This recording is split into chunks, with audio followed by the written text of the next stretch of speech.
Hey everybody, welcome to another episode of the Born to Rise book project.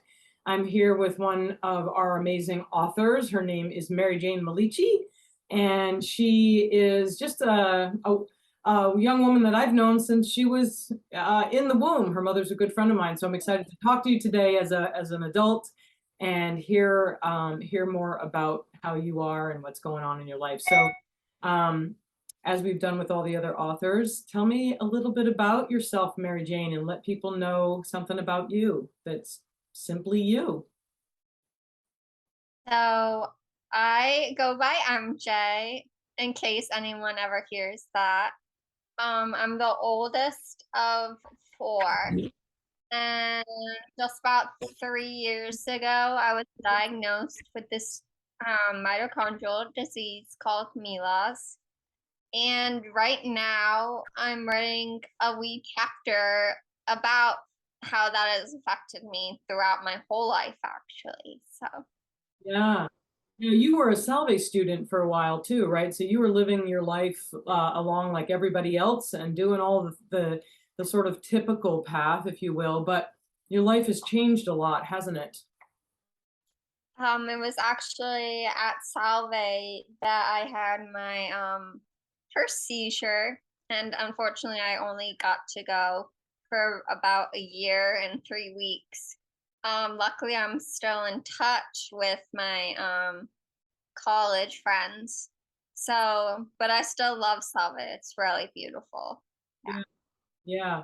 So the book is called Born to Rise. What does it mean for you in especially in this particular story that you're going through, which is a big part of your life right now? What do you think it means for you to rise? I mean, if this is what you were born to do, to actually rise, how do you take or mentally take or prepare yourself or go throughout your day knowing that you've got this going on, which is a pretty, big deal, and then rise above it or rise through it or rise around it? Like what does that look like for you? Um, each day there's a little bit of a contradictory um talk with myself, if you will, about um the positives and not drowning in the negatives. Born to Rise really means kind of inspiring yourself just as much as it is to try to inspire other people who are going through some trauma in their life. So, So how do you do that? I mean, because we all sometimes want to say good things to ourselves, but I think first we have to be aware of the fact that we're even thinking terrible things or negative things or unhelpful things. Is there something in you that has really evolved around?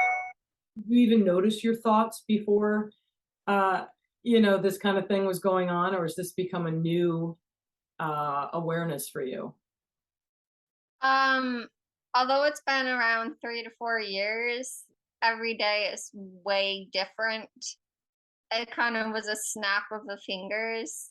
And so on beautiful days, it's much easier to be like, oh, everything's great.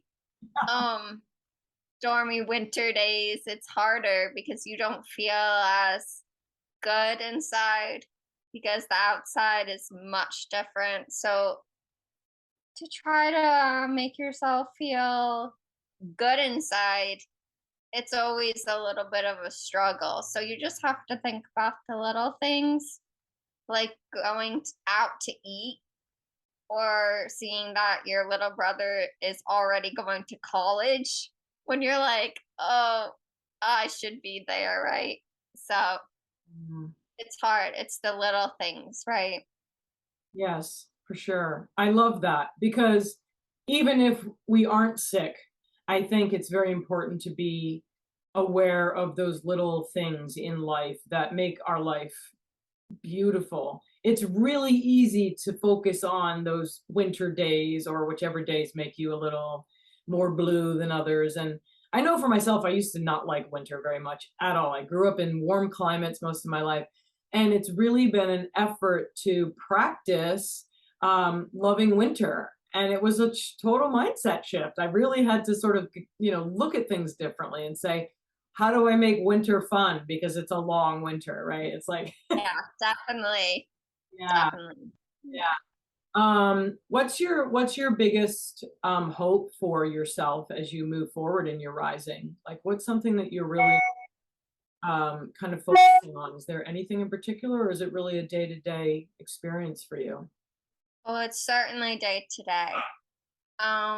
But going to sleep, you need to think about, I try to think about, oh, that wasn't so bad. Or because you never really want to go to sleep, as they say, angry. So you don't want to go to sleep really down on yourself to um and it helps so that you know that when you wake up the next day, it's a good thing to wake up the next day. Yeah. Oh, such a cliche. Yeah, but I mean, there's a reason it's a cliche, right? Because it's Yeah, pretty. I guess so. Yeah. So your story is I feel is an important one for anyone at any stage of life. But when you're very young and you just are faced with this type of illness where you don't know how long you have or anything about it, really, it's kind of a mysterious illness. Like, you don't know when you're going to have a seizure. You don't know when something might come up, right? Mhm. So why do you think it's important for you to share this story? What drew you to, I mean, I know your mom was really excited to get you involved in this project first and foremost, but then you had to say yes because you're going to be the one writing the story. But why do you think it's important to share this story? Well, mitochondrial disease, no one really knows about what the heck melos is. I had no idea. It's kind of like an invisible disease. No one understands it. You say it, and they're like, huh? I can't really say the whole acronym by myself either. So I think it's more sharing it so it can be cured in a way. Yeah.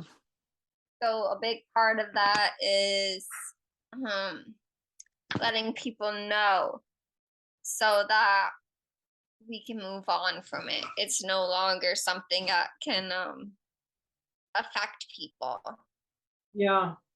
And what's interesting too is that I know that if I didn't know you and maybe saw you for the first time or heard you speaking or saw that you were very slender like you are, I might have made assumptions about you that were way off base, whether they were positive or negative, right? I just would have thought different things. Like, I would have thought, here's a beautiful 20-something-year-old, doing her thing, um, whatever. But then inside there's something that we can't see, right? And then maybe we talk to you and we wonder, like, oh, what's happening? Or she sounds a little different, or she looks a little, about anybody, not just you. But so